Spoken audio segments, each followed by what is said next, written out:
I was in the magazine publishing business from the advertising sales side. I started with McCall's magazine. 2 years later, they promoted me to New York manager. 2 years after that, to national sales manager. We were part of what was called the Seven Sisters, McCall's, Ladies' Home Journal, Good Housekeeping, etc. When I joined the company, we were in 6th place. When I left, we were in 2nd place. But probably the most important thing I did at McCall's is I realized one day that none of the 7 magazines had a single woman working there. And so I hired the first woman ever to sell advertising for one of the magazines.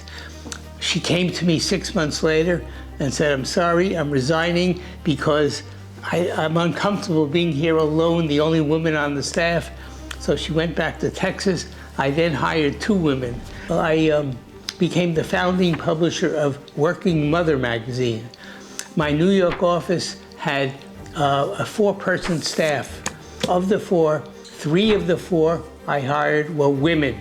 Of the 3 women, 2 of them were black women. So I broke every rule that the industry had ever had, with first women, then minorities. So I guess with this group we had, the first issue that came out, we carried more advertising than any new magazine launch in history. So we did very well with that. A couple of years later, I decided to form my own magazine consulting company.